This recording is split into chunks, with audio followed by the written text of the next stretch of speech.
What's up? Welcome into this Tuesday edition of Pushing the Pile, brought to you by FanDuel Sportsbook. Make every moment more.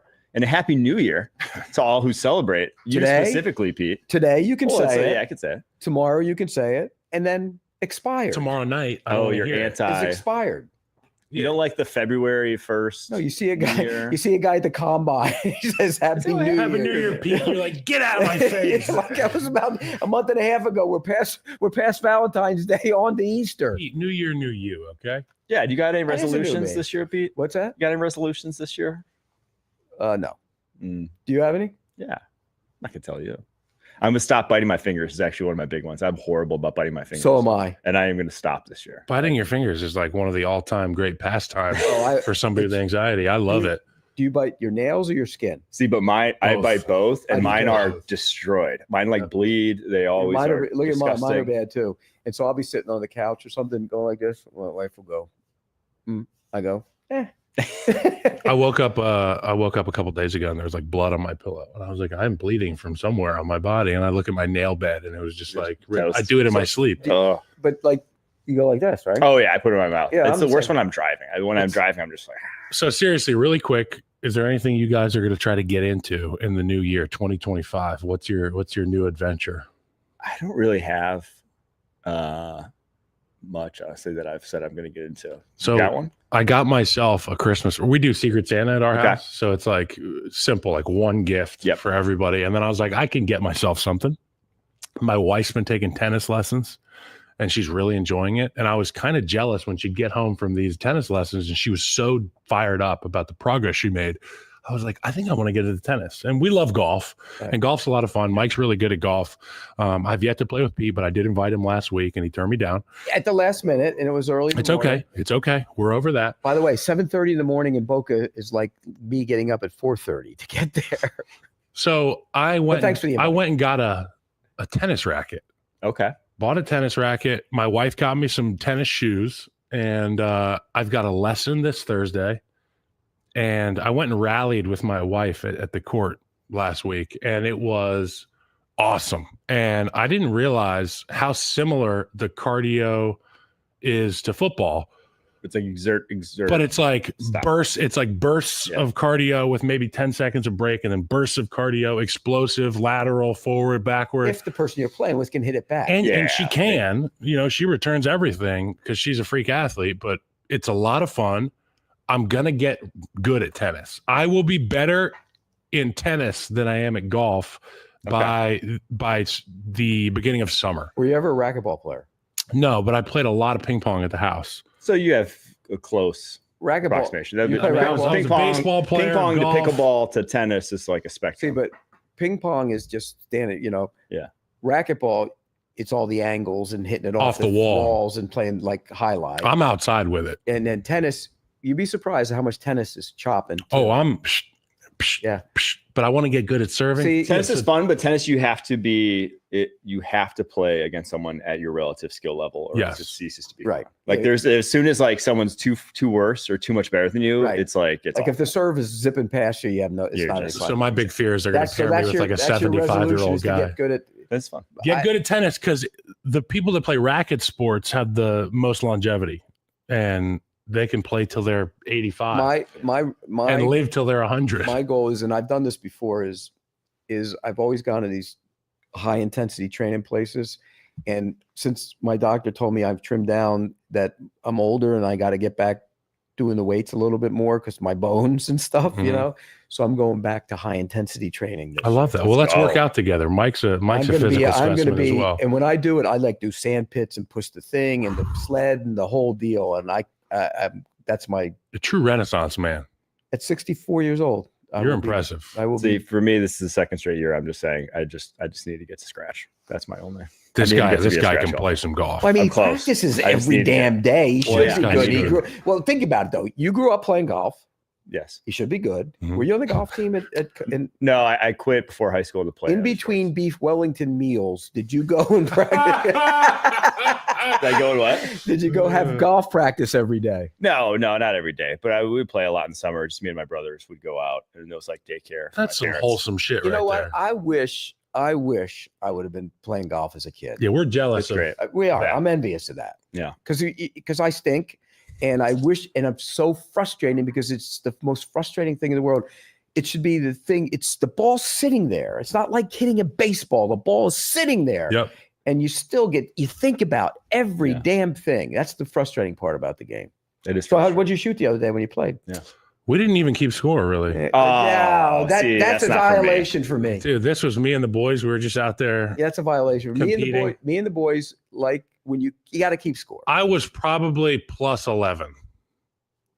That's pretty good. Like 11 over par. But like low 80s. Well, I've played with guys and we, fun. None of us are that good. Sometimes we're good, sometimes we're bad. And I make you put the score on the card. We'll do that. I had a guy once he was beating me and we're finishing it out. He got like a 13 on his card. He put it down. You're putting it. What do you think? Yeah. That guy that always goes, well, I'll put Mark me down for a bogey over my handicap. What? Yeah. Cap double. That's what it's called. No, cap double. No, that ain't what you got. And then you have other guys that work here, and Brandon, who put 6, no matter what. You kill Brandon. I love Brandon. He gets so frustrated and defensive. And I hear we love you, Brandon. Leger too. We love you. All right, let's get to Monday Night Football. Where the Lions house the 49ers. 40 points. They win 40-34. It feels like this Lions team, we all know the defense is like running on fumes at this point, and it looked like it for the vast majority of that game. But it kind of feels like any number they need to get to, they are also capable of getting to that number at this point. Yeah, if they want to. Yeah. And we're going to talk about the power rankings later on and how I think this Lions unit fits into them. But I would say this, to your point, Ben Johnson, Jared Goff, that offense, they can do no wrong, in my opinion, and they can match any number. But, we've talked about it all year. We have major, major concerns about that defense. And not only the injuries, but the depth there, the talent level that's on the football field. Kyle Shanahan was out to prove a point that him and Ben Johnson aren't too far off in terms of offensive minds in the National Football League last night. And I think that it was apparent to me that Ben Johnson has answers for everything. Kyle Shanahan, a lot of answers. Ben Johnson, answers for everything. So much fun to watch. And if you tailed me on best bets, I had the Lions. I knew Dan Campbell was going to show up with everybody, with everything. And that's exactly what they did. And they got that taste out of their mouth from the NFC Championship last year. Yeah. Well, he didn't go for it on 4th down, so he didn't. There was no. He did it a number of times. No, I mean in key situations, though. I don't think that defense can win a title. That's the biggest thing. Are they? Because the last few weeks, it's just been like anything anyone wants. Well, they're giving up. They're giving up the most passing yards per attempt. Yeah, this team will not win the Super Bowl. 5 weeks of the season, it can't win that way. And here's the other thing: as great as the offense is, they didn't turn the ball over. At some point, you're going to turn up. A fumble is going to pop out, or a quarterback's going to get hit, and the ball's going. Then how do you come out from underneath that? That's the problem. As great as they are on offense, that's going to be the issue. We saw a great rusher last night, Nick Bosa, getting home quickly on that left tackle spot. Taylor Decker, who's been an absolute stalwart for the Detroit Lions. He's seen the shit years, the great years, but they're not infallible up front. I mean, they Penei Sewell too. They have a great unit there up front, but anybody can get it at any time. And when you get into the playoffs, that's when those elite rushers start to flow in, week out. And the interesting thing, though, to me is that this offense actually, without David Montgomery, almost looks better. It's better. I think it might be. I mean, now they obviously split the time because Montgomery can take more of a punishment. Montgomery's that sort of like short yardage back, and Gibbs, Trimmer, you just don't want him getting the 20-plus touches a game he has since Montgomery's gone down, just for longevity's sake. But he's far more dynamic in the open field, and that's an offensive line that creates open field opportunities as well as anyone, them and the Eagles. It's like neck and neck for who gives the running back the most space. If I got to running back out in space, I want it to be Junior Gibbs in this offense. Yes. Plus, he's also, kicked aside the notion that he couldn't be between the tackles running. Yeah, too. He runs hard. And look, you said for the longevity, maybe it's best for him, but for the best for them is for him to be the guy getting the carries. Mm-hmm. I don't think there's any question. David Montgomery's a good player, but this guy's special. And so it makes sense. And so, look, I didn't like the pick when they picked them in large part because I don't think you pick running backs Lion fans keep coming at me because they bring back my grade from it when I picked it. And the reason I say that is, and I come back at them and I say, come check back with me in 5 or 6 years. That's it. Because the value of the position is what ultimately that pick becomes the value of the position. Right now, it's a great pick. In 5 years, when he's wearing down or he's getting banged up, it won't be a great pick. And so you better win a title if you're going to make that kind of. But this team isn't going to win a title.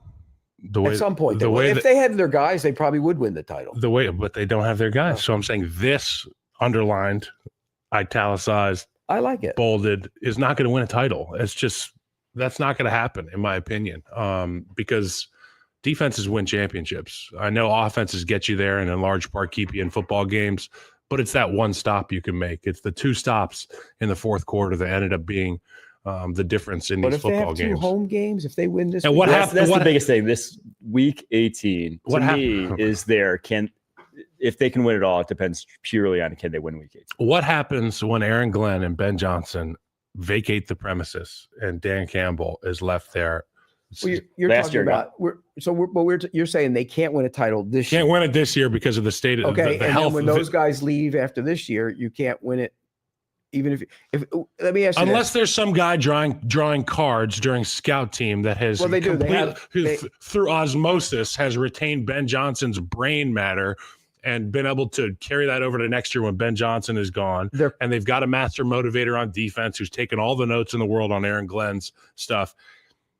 That's tough to sustain the excellence that the Detroit Lions had this year. And I know Dan Campbell is the epitome of a culture guy at the coach position, but we're going to find out a lot about his staff building. We're going to find out a lot about the newly planted Ben Johnson offensive tree, coaching tree, because that's what it's going to be. Well, they've also allowed, it's the quality control / passing game guy. I forget what his name is.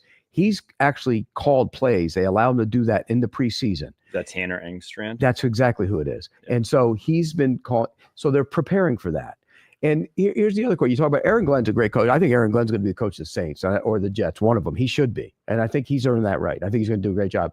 But would you rather have Aaron Glenn calling your defense, or would you rather have Hutchinson, McNeil, and Carlton Davis back on the field? Because that's what you're going to have next year. That's what I would want. You'd rather have the players. Yeah, but obviously. Yeah. So then what happens to the offense? If you have the same players, there's going to be a fall off. Yeah. If you get the right coach in there won't be a fall off. If the guy understands the aspects of the offense and how to call it and when the right coach is there. His name's Ben Johnson. Yeah, but we've seen guys leave and become good coaches, and guys come up behind them and become good coaches. Yeah. I think look, if the offensive line is intact, and they have some decision to make there, but if the offensive line's intact, Goff's back, Gibbs is back, Montgomery's back, the wide receivers are back, the tight end's back. Be competitive, but you could call that offense. It's just not going to be as good. This is the window right now. I don't. And with the injuries on that defense, it ain't going to happen this year. I disagree with you on the window. They're not even the best team. Well, I think it could also happen this year. I think as long as, again, Vikings game is the first, has to happen, first domino. They win that game, though. It's only 2 playoff games at home, and this offense at home is damn near unstoppable, right? Like they are going to, again. They just have to win 2 shootouts. Is all. But would it be like the Bills game? That's what I mean. Yes. Yeah. I mean, like it will be, right? Whoever they play, I'm thinking it will be. They're going to get loose. So let's spin. But if they have to go on the road, if they're the 5 seed, day 1, they win this week. They're the 1 seed. They get the bye. Then they're probably playing whichever wild card wins. So the Packers, Vikings, or Commanders. They're probably playing one of those 3 because I'm guessing one of those 3 will. Vikings all of those teams can score 40. They score 40. Yep. So they better score 45. Yep. I mean, it's going to be one of those. It's going to be one of those things where you're going to have to score a ton of points. Brian Flores is licking his chops for an opportunity to prove his mettle as a defensive coordinator in a huge game with the opportunity to be a head coach. I can't wait to see that matchup. Either way, I'll just say this: the Lions are going to be awesome to watch in the playoffs because of that. Because their defense is so bad. Because they're going to empty the tank. Ben Johnson's gonna, the hook and ladder we saw yesterday. What are you doing? He's gonna drop something even crazier. If he's dropping those plays already, he's gonna have even more in the tank come playoff time. By the way, if you think about the NFC playoffs, who can't score? The one team that you have concerned about that can't score is the one you thought that could score, and that's the Rams. Rams are the worst. What's getting exposed for the Rams? They don't run. Well, yeah. They don't have speed. And so their running back pass protects. They're truly all of their starting skill players are above 4.6 40s. They're running back, they're tight end, they're slow. 2 wide receivers. But they got football speed, man. Yeah, but you can watch the tape. Don't you remember that combine drill that Puka did? I mean, think about how much they've scored in the last 3 weeks. It was 13 last week. Yeah, terrible. And so, but everybody else, the Bucs can score. If they were winning it. Bucs can score.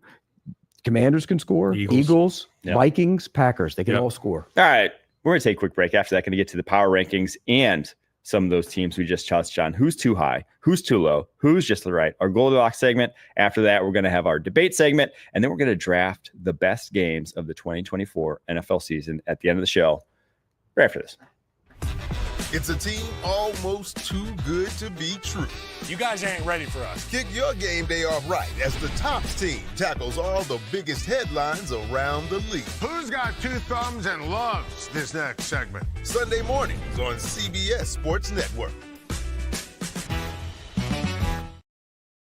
All right, we are back here in the studio with Pushing the Pile, and as you can see, I'm in my gorgeous, beautiful, just so comfortable Travis Matthew cloud shirt again. And I'm here to remind you, it's time for the Goldilocks segment, brought to you by Travis Matthew, apparel designed for confidence and comfort, no matter where the day takes you. And you know, I come in here sometimes and there's some uncomfortable conversations with my guys here. And that's what I appreciate about this trio right here is this guy's got opinions, this guy's got opinions, and this guy right here has some stupid opinions. We have uncomfortable conversations. I want to be comfortable while I do it, and I want to look good. So I wear my Travis Matthew every week, every day. It's the best shirt ever. With that being said, we're going to get into Pete Prisco's power rankings. Yes, sir. All right. Starting off, top 10. We have at number 1, Kansas City Chiefs. Bills at 2, Lions 3, Vikings 4, Eagles 5, Ravens 6, Commanders 7, all the way up to 7. Ooh. Packers 8, Rams 9, and then the Bucs round out your top 10. On the flip side of things, the bottom 5, Jets at 28, Browns at 29, Titans at 30, Giants at 31, and then the New England Patriots, your number 1 overall pick. Jeez. All the way down to number 32. So who's too high? Who's too low? Who's just right? Jeez Louise. Well, after watching that Seattle Seahawks team play this past week on a short week against the Chicago Bears, I'm going to say too high for the Seattle Seahawks.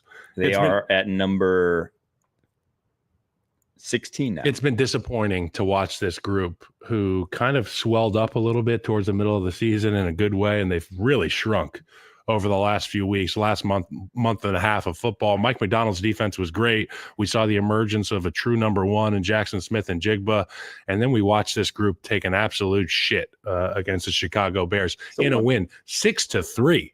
I mean, it should be criminal to make those Thursday night football games at 8:00. Amazon, I am going to sue you because I was up too late and I didn't get enough bang for my buck, as it were. You know, I've been reading a lot of these articles about how sleep impacts happiness, how sleep impacts. You're really taking on the New Year's resolutions here. Yeah, and for what did sure. it say?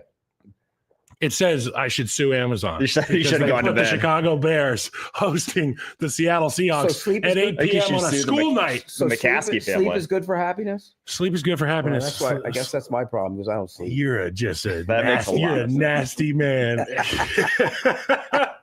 But seriously, Seattle, I had high hopes for you. Geno Smith, it's been awesome to watch you come back into the role as a starter, carry this offense, be the unquestioned leader in Seattle. But the Seattle Seahawks should be higher than this. The fact that they're this high, they're too high because they've been so bad. You should have dominated the Chicago Bears. Leave no question. Too high, Seattle Seahawks. Yeah, they fall in that level of teams where you just won't be consistent when you have that caliber of offensive line. It's impossible to in the NFL. When you have an offensive line that at a moment's notice can turn to tissue paper, you just won't move the football consistently. You know what Schneider said about the offensive line? This is great. Okay. So I work with Brock Vereen, who is a really, really bright young guy. He's got that Nate Burleson skill set. You can put him in any job and he can do it. He can host a show. He can be an analyst. He can call games. We're in studio and we're talking about the Seattle Seahawks. And he said, I was looking through some quotes of John Schneider, and he said this about offensive linemen, particularly guards. He said they are overpaid and overvalued, overpaid, overblown. And me being an offensive guard, I wanted to choke Schneider via Brock in the moment. And I'm like, with a thought process like that, you deserve this shit pile that you have as an offensive line. That's if you talk to your dad and talk to others, look, that used to be the conventional thinking on guards is they were guards.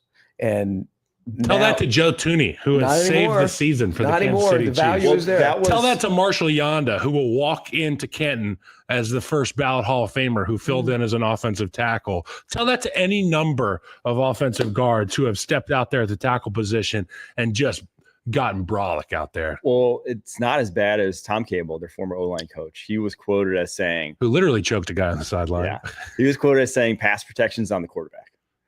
He didn't care about pass pro for his offensive line. That was the quarterback's responsibility. Yeah. The Seahawks have been, that's why they've, when you have a GM with an attitude like that and an offensive line coach with an attitude like that, it's no surprise deserve it. What do you do with Geno? They're a tough spot because he's probably, he's not a top 10 quarterback in the NFL, right? If you're just ranking him, but he's not a bottom half of the quarterback in the NFL. He's an above average quarterback. Yep. Right. And you're probably paying him the level of where you would want to pay a guy like that. That's that's good value. The way he's playing, you keep him, but you just for future. You just need a better. You need future. You just Sam Howell was not it. Obviously, when they came on the football field, I don't think he's going to be the guy. He holds the ball longer than anybody. Yeah, he makes Caleb Williams look like he has quick release. Stop. So you're nasty. You're being nasty. I am nasty. I think they are just. They need to draft better, especially specifically along the offensive line is where they're at right now. Because they're close, but just would you look at that?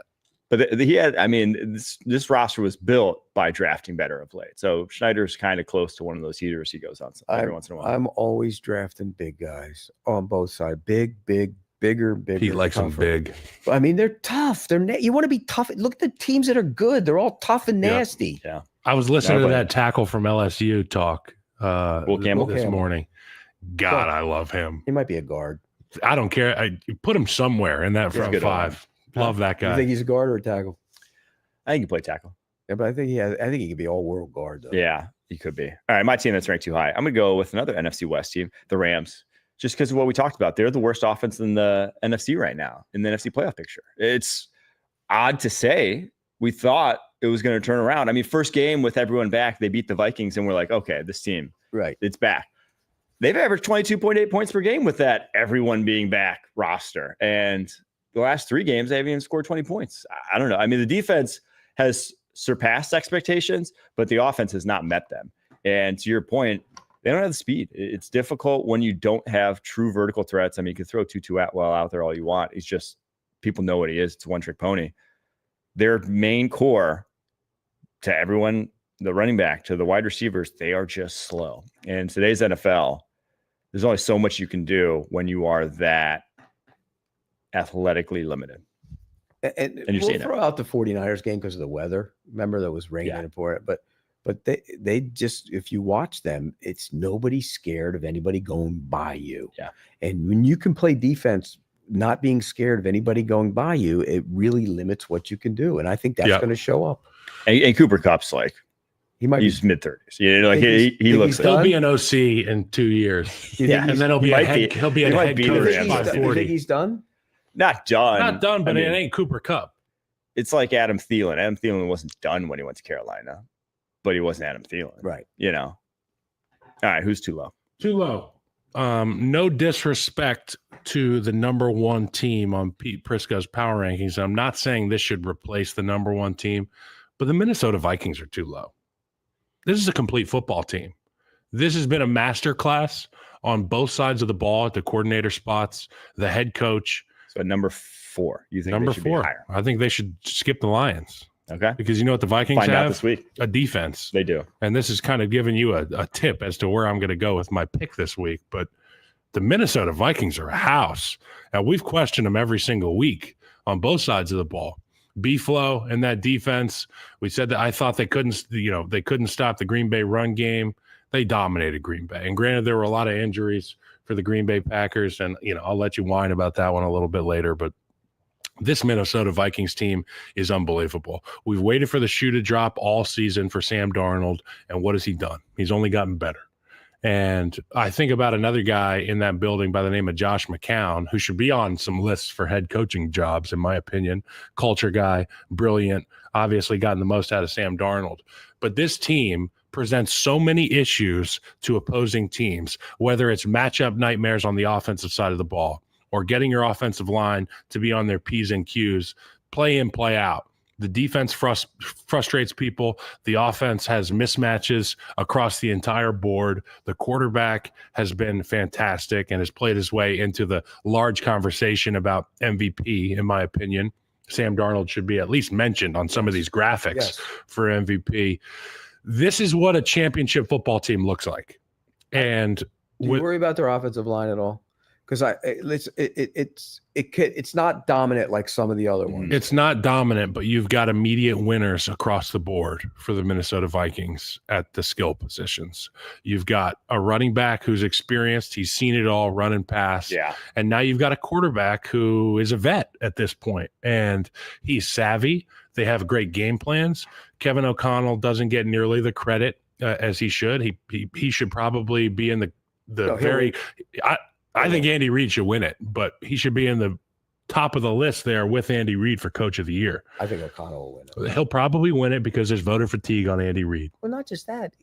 This was a team that your quarterback is Sam Darnold, and you might end up with the number 1 seed in the NFC. Sam Darnold was the number 2 pick, bro. But he's Sam Darnold. People didn't understand how to open that fruit up and get the juices. And Josh McCown, Kevin O'Connell, they have, and they've coupled it with that defense. I think that the Minnesota Vikings should be 1 spot, maybe 2 spots higher, with the potential of, if I wasn't such a Kansas City Chiefs homer, I would say that maybe this is the best team in football. I mean, it's hard to argue right now with what they just did to the Packers, a team that's in the top 10. It's hard to argue with that, and they look as good as anyone else does right now. And I think the biggest thing with them, they might be the healthiest team in the league. It's just Christian Darrisaw. You're down 1 starter who's even like a little banged up. Their injury reports are clean as can be. And we thought that was going to fold their entire operation midway through the year. Yeah. Like, Darrisaw's the best guy outside. And that's a big injury. I'm not going to. But they had the lull there, like with the Jacksonville barely beat that team. Went to Tennessee, probably shouldn't have won that game. There was a lull there. And we said Sam Darnold has turned into a pumpkin, and then he didn't. Then he turned back. And then they made pumpkin pie out of it. Yep, he's been great. And I don't even like pumpkin pie. I don't either. But I love that. I don't mind pumpkin pie. I'll eat pumpkin pie. Pumpkins are for carving. Right next to the beef Wellington. Pumpkins are for pumpkin pie is in no way on par with you. Did you have beef Wellington? Did you have beef Wellington on Christmas? I did not. No. I did have lasagna though. I almost sent you a pic. I had lasagna. Yeah. You did? That's good. It was actually very good. All right, my team is ranked too low. San Francisco 49ers. We haven't touched on them yet at 23. Detroit touched on them last night. Yeah, right. But they're just this is a team that I know they're beaten down and injuries have cost them their season. And like right now, I'm not like arguing too hard for them to be too much higher. It's like whatever. It doesn't even matter. They're not making the playoffs. None of the teams ahead of them are making the playoffs. But it's more to say that they are very close to getting back into it. If they just can stay healthy next year, I don't see any reason that they don't bounce back to a team that can compete in the NFC. And even right now, it's like they were in almost every game this year, except those 2 games where they played Brandon Allen. Purdy was hurt, and then Purdy comes back, and it's a snowstorm in Buffalo. Like, those are the only 2 games they weren't in till the end all season long. So it's a competitive team down at 23 behind teams like the Panthers and Cowboys at this point. The Bears are 24. They beat them by 40, bro. Yeah. I just think that this still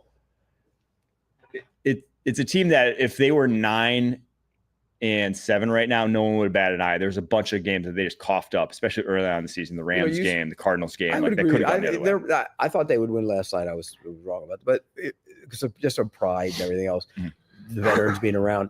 You say they'll be back next year. What do you do with Purdy? Pay him. I just let it ride, man, as my opinion. I think if he wants anything more than – if he wants $50+ million, I'm not paying. I just would not pay that. Give him the Baker deal. He wouldn't take that though. What about? Okay, He wouldn't. I don't know You know if how he many would. tractors you can We buy just with the talked- Baker deal? we just talked about the. Got those Ariat money We just coming in talked about already. the Vikings, and so what do you do? It's almost like, what are you going to do with Darnold? Okay, Darnold is a really bright guy. I think that he is going to be willing to take less to be in the best building. A little less. A little bit less, but less. I mean, it's all relative. Over $35 million, in my opinion. Does he get the Baker deal? Like a little, the cost of living increase on the Baker deal. Would he take that? Does he get what Baker's 33 a year? So does he take 37 a year? I think 37 would be a good number where Sam Darnold would say. And here's the other flip of that. Okay, ready? And I said, I've been saying this all along. This is something that I think needs to happen. If you pay him that and keep him, then you trade JJ McCarthy. Yeah, we figured out the Raiders. Yeah. And I think that would make a ton of sense, is to get assets back, because they don't have a lot, and make that deal. And Tom Brady, get a Michigan man in there. And people don't realize how much losing or winning can affect your life outside of the building and your quality of life as just a human being. And for Sam Darnold, who's been to hell and back in the National Football League, he has died and gone to football heaven in Minnesota. You take a look at those lists where players do exit polls on which buildings were the best, which cafeteria, training room. There's a reason they're the healthiest team. There's a reason that they're winning, outside of obviously the X's and O's and the leaders in that building and the coaching staff.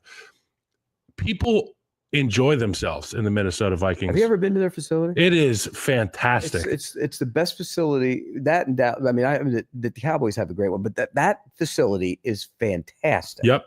It's like it's in a world of its own. It's great. And that part of the country is fantastic. Yeah. I mean, everybody's nice as can be. Sam Darnold is going to take the deal that is offered, in my opinion, because he understands that winning cures everything. Okay, if that's the case, and he's still young, he's gonna get another deal, dude. He's only 27. He's got minority ownership money. If now. that's the case, you can't keep JJ McCarthy then? Well, then Daniel Jones is your backup next year. I mean, the thing is, McCarthy's value doesn't depreciate, right?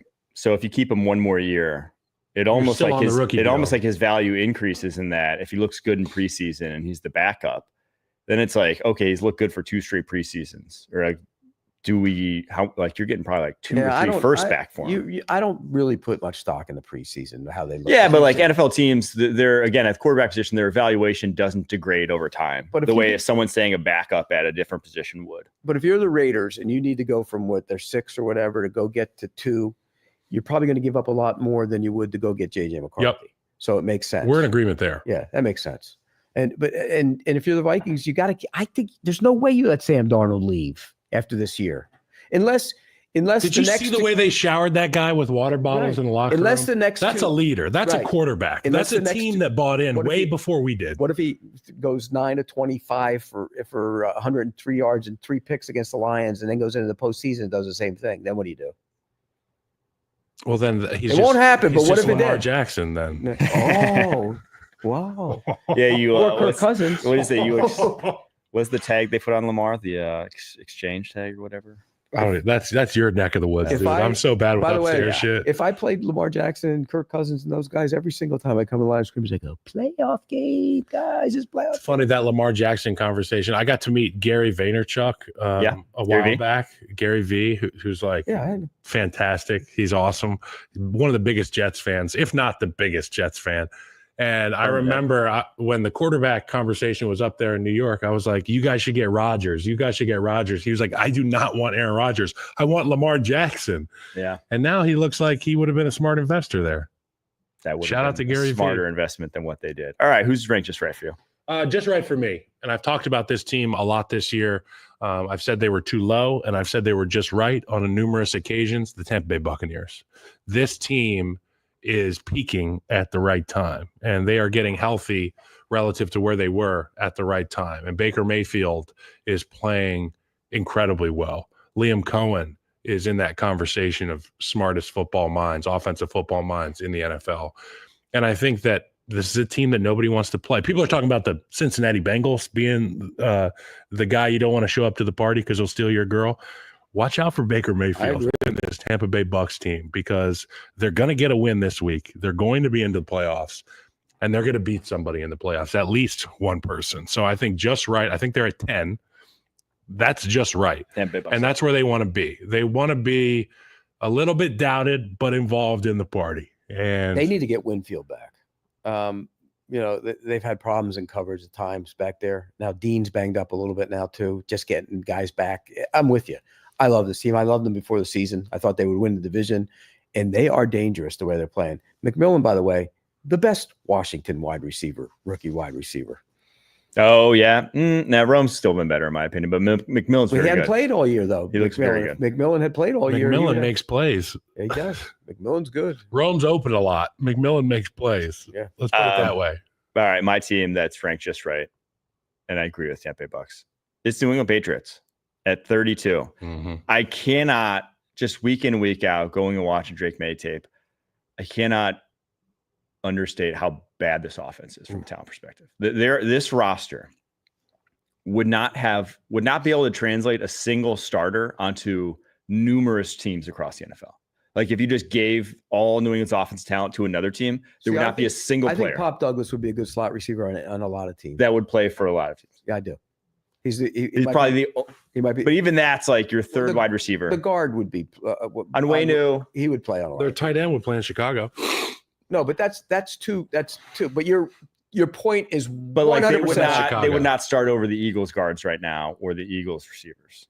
So they were not like, if you put them on the Eagles, none of the guys end up starters. It's like there's just not a lot of talent here, and even the guys who are, like you said, the best talents are fringe. Eagles' third receiver isn't great.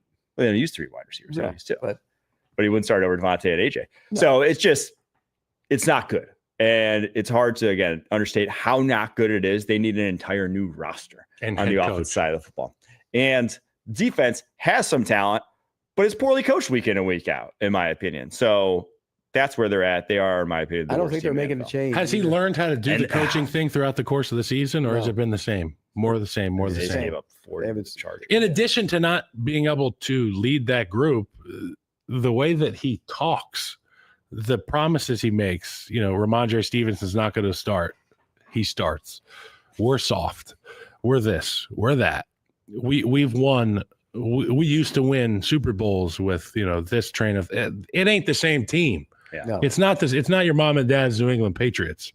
So they look like they quit in that game too, which is not a good look. That's why if I'm a Patriots fan, do not want to run it back. They might run it back. I do not want to run it back. Drake May's awesome. Not liked what I've seen. They'll run it back. All right. That's our Goldilocks segment, brought to you by Travis Matthew. Apparel designed for confidence and comfort, no matter where the day takes you. And I do love this cloud. Dude, you look great too. This thing's.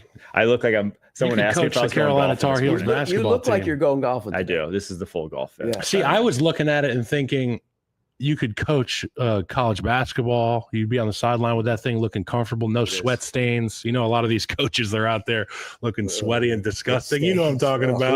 Who was the one Arizona coach? Sean Miller. Just oh my gosh, sweaty Betty.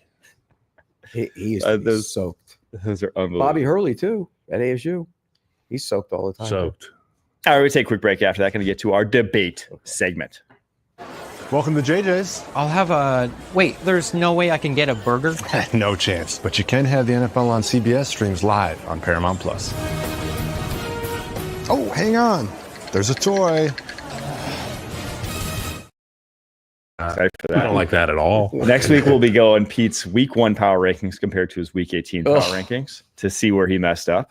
But now we're going to our debate segment where the first topic, do you want a coach that tanks or one that tries to win no matter what? Pete, I'll start with you. I feel like you have a good take on this. I'm a tanker. And the reason I'm a tanker is because I think the big picture is so much more important than the now. And I'm going to use Saquon Barkley as an example. Look, the record's great. That's not why you play this game. You play the game to win a Super Bowl. If Saquon Barkley somehow got hurt trying to get a record and the Eagles didn't win a Super Bowl, then the season's a failure and therefore forever be known as the guy who played to get a record, didn't get it, and got hurt. So I think you do it wisely. Now, you can't sit everybody, but Patrick Mahomes sits out. Chris Jones sits out. Tooney. Okay, if you're the Eagles, Lane Johnson, you're not playing. Nope. They're a different offense when he's not in there. Don't even give him tape. I wouldn't play Mailata either. I'd sit the young offensive linemen, Jurgens in the middle, you want to play him. Becton, you play those guys. They play because you got to play some guys. But I'm not playing to win in week 18 if I don't need to win because I'm fearful that something will happen to one of my guys and I won't be able to win. So I read this question. I was thinking more. I read this question this morning, and now I'm rereading it. It's, do you want a coach that tanks or one that tries to win no matter what? And now on my second read of the question, it brings to Antonio Pierce and Gerard Mayo and these guys, the New York Giants. Yeah. But when I first read it, I was thinking about Dan Campbell going to Santa Clara to play the Niners in a meaningless game, essentially, where he made the decision to bring everybody and play everybody. And I love that because I think it was Newton that says an object in motion stays in motion. And when it comes to football, momentum, confidence, and vibes are at the very top of the list in terms of production and how you can forecast the next few weeks. Like, we are rolling. We're going to continue rolling.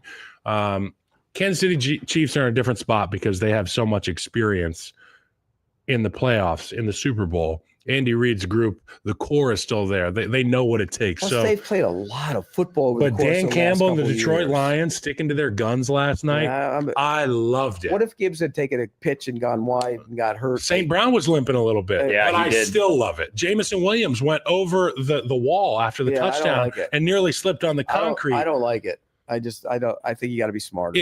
It depends on who and what. Didn't the Patriots, the last week of the season, the year they lost to the Giants in the Super Bowl, they played the last week of the season, remember? And Coughlin said he always respected him for that. Do you remember that? Well, Bill Belichick, I heard him talking yesterday with Pat McAfee. He was talking about it's a difficult conversation to have with your starters and to say that you're not playing, you are playing. Yeah. You're not playing, you are playing. It's divisive. And guys start being like, hold on, why am I playing? And then next thing you know, you got a little bit of a void there. Remember against the Giants in the final week of the season, he played them. And then they ended up not beating him the next time around. So it clearly didn't carry over and work. Yeah. So I don't know. I think maybe that's just me being a little too cautious, but I worry about my stars getting hurt in a meaningless game. I think that when we talk about tanking, it's usually teams for draft status, right? Trying to get to number one overall. Like the Giants blowing the draft pick is what you're saying? Yeah.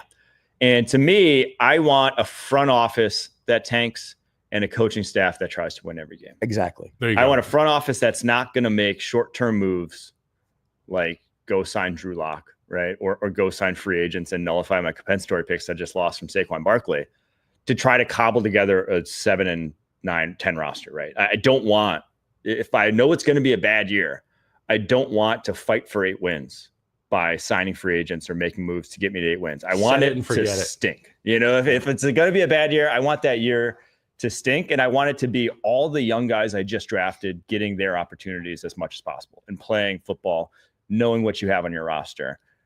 But I want my head coach to try to win every single game because it'd keep the team engaged. That's what you just matters year on year. What you just described is exactly why front offices rip apart. Because you just described the coach is going to come in there and say, I have nothing, dude. Yeah. I got no players. Look what you're doing to me. Well, we're rebuilding. Well, he ain't going to be there when they're done. So he gets mad at him, and all of a sudden. Nor are the players. Correct. So you have these two guys fighting, and it becomes that's how you break. Now, if you told the head coach, look, we've gone to the owner, we're rebuilding, we're totally tearing it up. We're not going to go sign free agents. We're going to wait in the draft. We're going to get compensatory picks. And you told the coach, well, you're going to be here with me no matter what. The owner signed off on it. That's a whole different story. Yes. But we know that isn't real because that coach is gone. Because then you got to go look at a guy like Max Crosby in the eye who is in the training room at 6 a.m. and he is piecing his ankle back together. And you got to say, you're going to play this week. And he has to believe that there's a reason for it. Right. And some guys love football more than others. And, there's a spectrum there in the National Football League. But I always end up thinking about Max Crosby playing hurt all the time. And so there's a handful of guys throughout the NFL that are on middling or bad football teams that go out there and they put their body on the line week in, week out. And if there is open dialogue about, hey, we're not in it for the Super Bowl this year. You need to get right, because next year the cavalry is arriving. That's when the communication helps. But to your point, there is that division between management, ownership, management, coaching, and players. And you don't want that division. Yeah. Now, the other side of that is the tanking for draft picks. That doesn't happen. And you know that. You can't take a team and go out there and tell a player you're not going to play. Yeah. In terms of, let them, you're not going to play as hard as you normally would, because that's just not who you are. It's just scheme. You just keep it really vanilla. Is it bad that they do you want, we always joke around on Sundays that the call's coming down, let them score, let them score, let them score, because look, did the Giants just ruin any chance to get one of the top 2 quarterbacks? Yes. Does that ruin the franchise? Depending on is this a great year to have the top 2 quarterbacks? Probably not, but because both quarterbacks have questions. Yep. Here, look at last year. They ended up with a 6th overall pick. If they had just ended up with a top 3 pick, we would be in a different conversation right now. Correct. They would have had May or Daniels. And that was what? One game last year that separated that? Right. So now they're in quarterback purgatory again for another year. Yeah. And when the Eagles let Big Dom be the head coach this week, and they say, we're going to let Big Dom be the coach and we're not going to win the football game, the Giants get even more screwed. Watch. That's going to happen. Maybe not Big Dom, but they're going to let Saquon try to break the record in the first half. If he doesn't, so be it. Pull him back out. Would you play him? First quarter, first half. I'm not playing him. Nah, it's tough. I think I would ask him.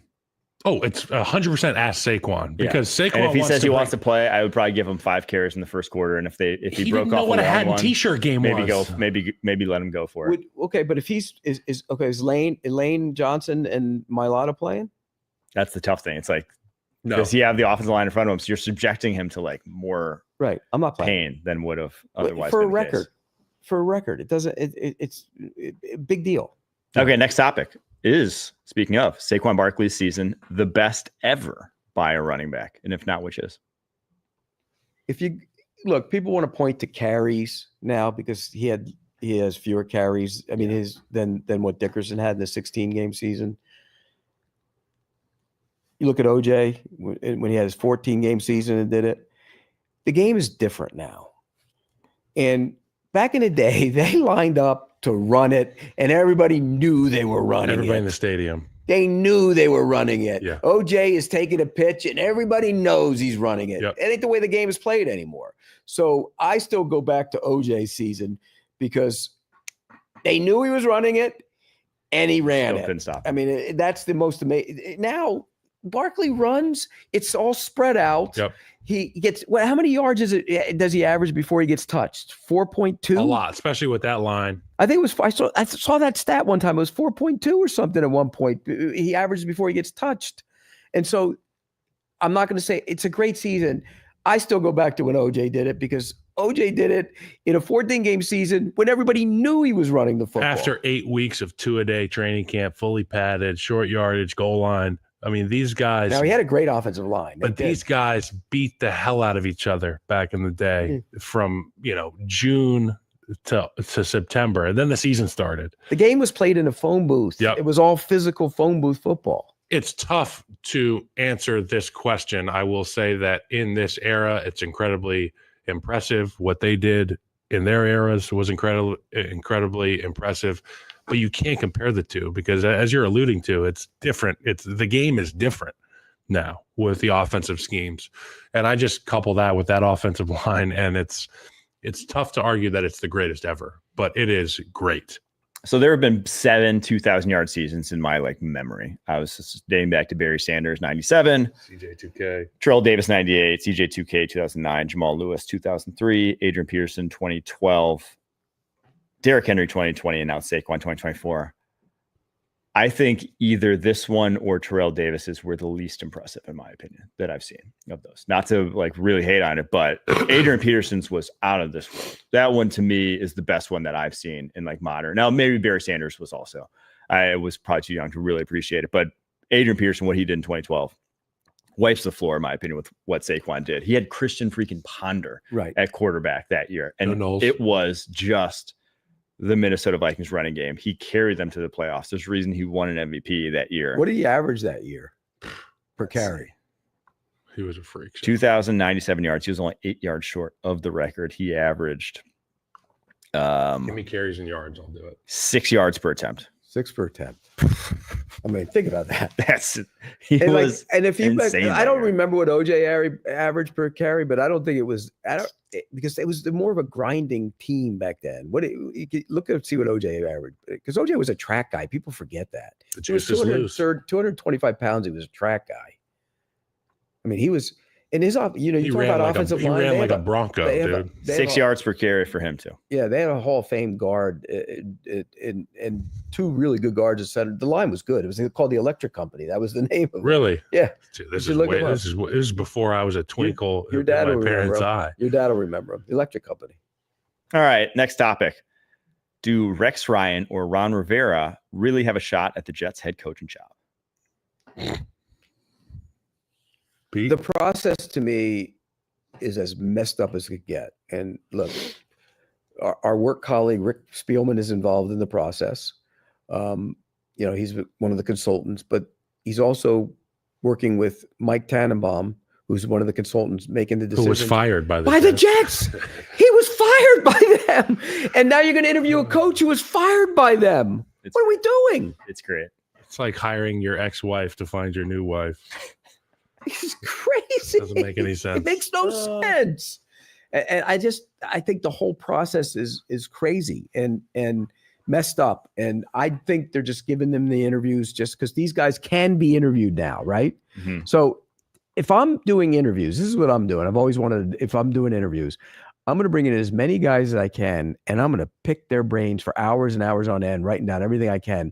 And all the good stuff that they bring me, even if I don't hire it, I'm going to put it over here and steal it from them. Like if they come in and say, I got this great offensive mind, nobody knows about him. He's a wide receiver coach on this and this team. I'm putting it right over here in the file.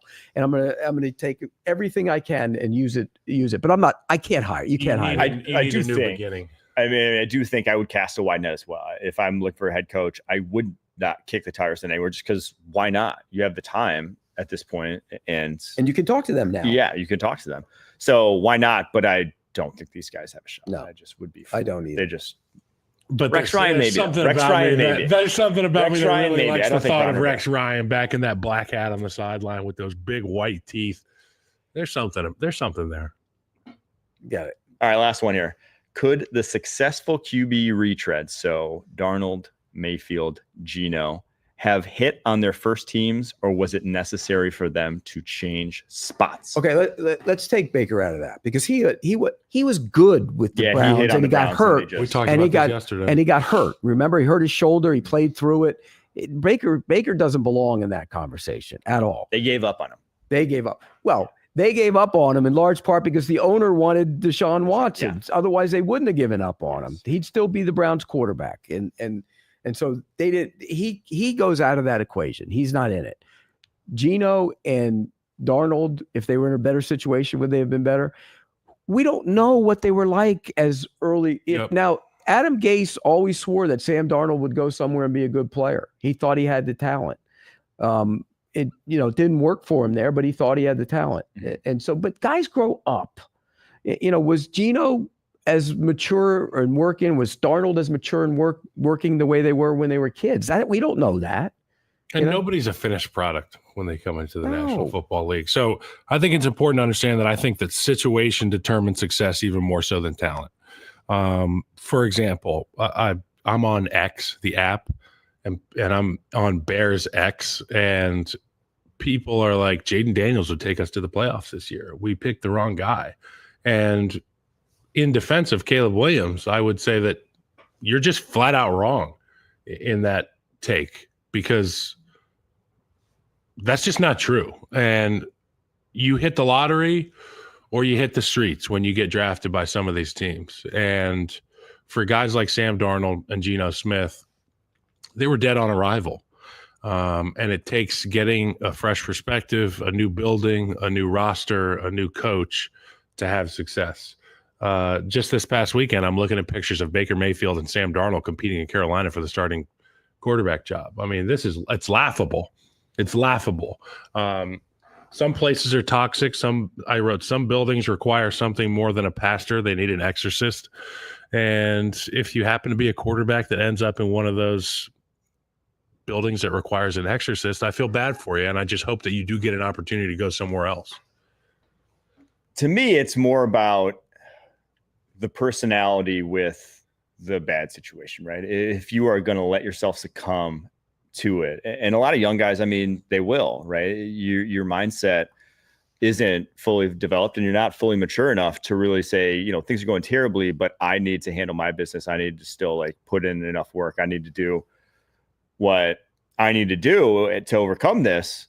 Some guys just go with the flow of the building they get in, and that dooms them then. So I do think, could the success retreads have hit on the first teams? No, I think they had to leave, but that also comes with a level of maturing that had to happen with leaving and with admitting, like, I wasn't as good as I thought. I didn't succeed.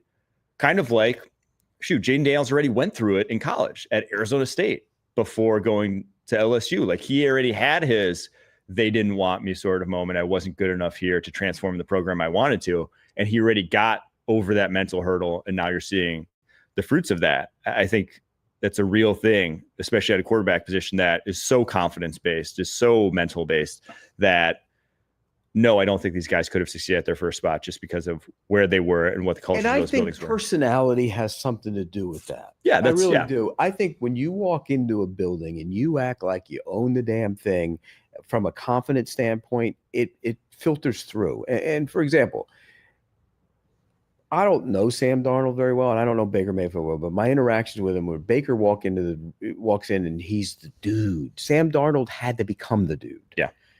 Just from being around, he never came across as This goes to your it was the back of the 2009 draft. Mark Sanchez, he was the guy who, if all the quarterbacks got in a car, the scout said he was the one who would be driving. That was why he was so high. 1,000,000% dude. Yeah. Like, yes, leader, puts his arm around the young guys, can make the old guys laugh. My huddle. It's my damn huddle. Yeah. You're in my huddle. Yep. You might be an 8-year veteran playing offensive line, but it's my huddle. And I want that guy. I want him. It's my huddle. And if it doesn't, you better be damn good with that talk. You're damn right. and like Jaden Daniels, he's that guy. He's 5:30 in the morning. Yep. You know, everybody always talks about David Carr. What happened to David Carr? Well, he got hit so many times. That's not what happened to David Carr. He wasn't that guy. He was not that guy.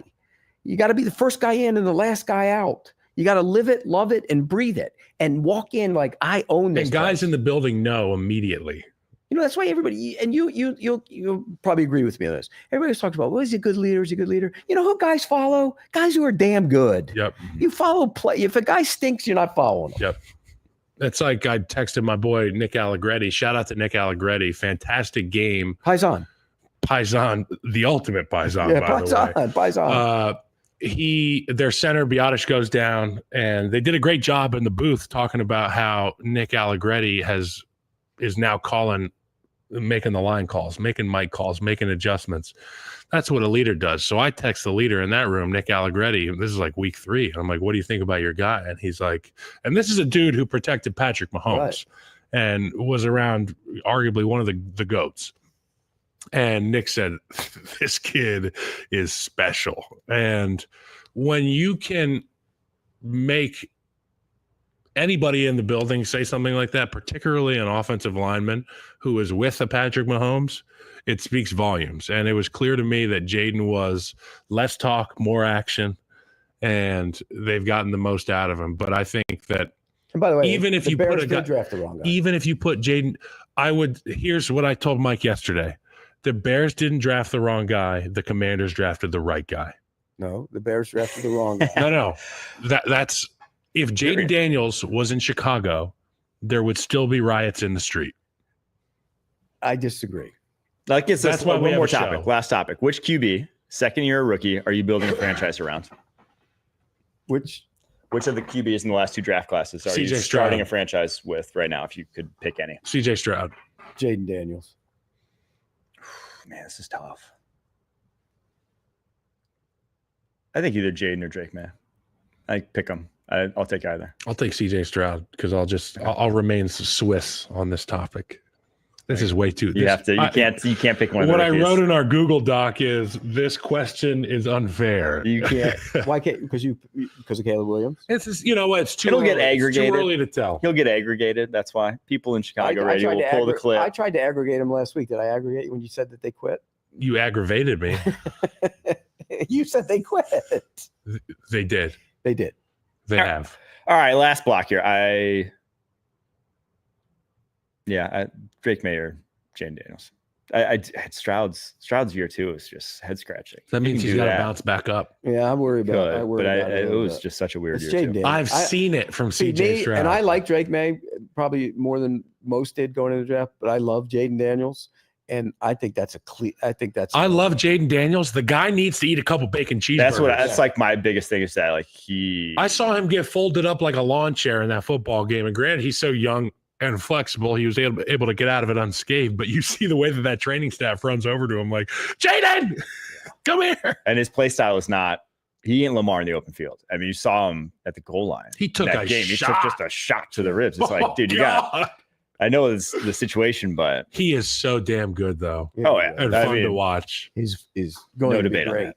That's a quarterback I'll watch on the Amazon coverage at 8:00. I'll stay up to watch that. All right, we're gonna draft the best games of the 2024 NFL season. Let's just draft one apiece. We'll just each do our favorite, and then compare notes on what others there could be. So, what is your favorite game? Lions and Bills for me.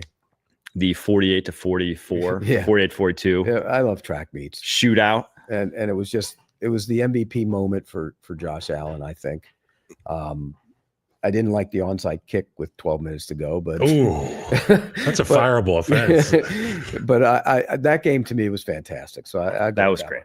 Recency bias. I'm going to go 2 rookie quarterbacks, one who was a backup 2 weeks prior against the offensive rookie of the year and a guy who's actually in the conversation for MVP, in my opinion, Jaden Daniels and Michael Penix Jr. just this past week going at it in Washington, which felt like an SEC championship style football game. It was a raucous crowd. It was in prime time. And as the coaches say, all eyes of the football universe are upon us tonight. Michael Penix didn't blink. Granted, there were some missed throws.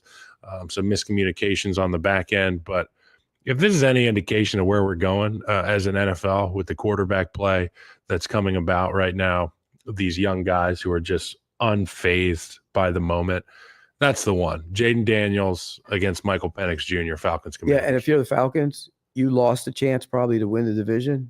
But you gained the future, buddy. Yes. You gained the future. Yes. Man, this one's tough. Definitely not the film.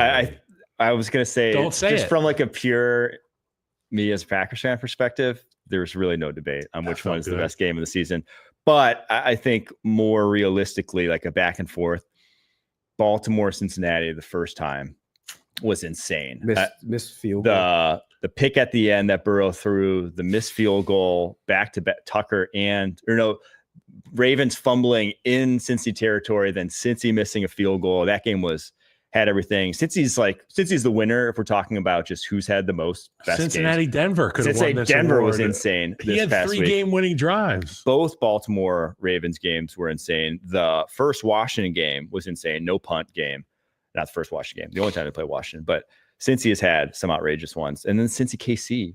I know it was week 2, but that one was the that's the thing. Some of those games were so. Every Chiefs game. Right. Chiefs had a gun. Every Chiefs game. Too. But the Chiefs ones, the Chiefs and Bengals play a ton of close games. The Bengals are like shootouts. The Chiefs are like grinded outs. Right. Chokeouts. Yeah. Right. So what was your other option? Watching the Chiefs is like watching a really good wrestler in the UFC. It's boring, but it gets the job done. You said you were going to have a second game, but you didn't go with it. What was it going to be? Oh, the Packers-Bears one. The block field goal. Yeah. That was such bullshit, dude. So a lot of good ones. Yeah, you know what I liked? I liked watching the Vikings just absolutely sun the Packers. Just And, Which one? Which time? The next thing you know, they got to get a first. They were blowing them out, and they got to get a first down to hold on to win that game. You're right. Yeah, it was like a Rocky movie that didn't end in the Hollywood that's way. One thing I don't understand about the Packers is why they start so slowly. It's the running game. They really want to establish the run. They really want to. And I disagreed in that game. by the way. I like the way they're physical. Mhm. They need to throw it around early in that game. Yeah. They did not. Some All great right. games. Atlanta, Tampa Bay. Oh, Kirk Cousins broke that Yeah. record. Who? Kirk Cousins. He's already been kicked to the curb. Stop. We're eulogizing Kirk Cousins. This is unbelievable. All right. That's our show for today. That was fun. our best games of the season. We'll be Happy back New Year. tomorrow. One more day. Don't you say with it. Leger. One more day. And a happy New Year to all of you. DJ Until then. Losable. DJ Losable in studio tomorrow. Oh, yeah. And ask your mailbag questions. We'll be doing mailbag on tomorrow's show. Don't forget. Until then, happy New Year. Peace. Do your thing.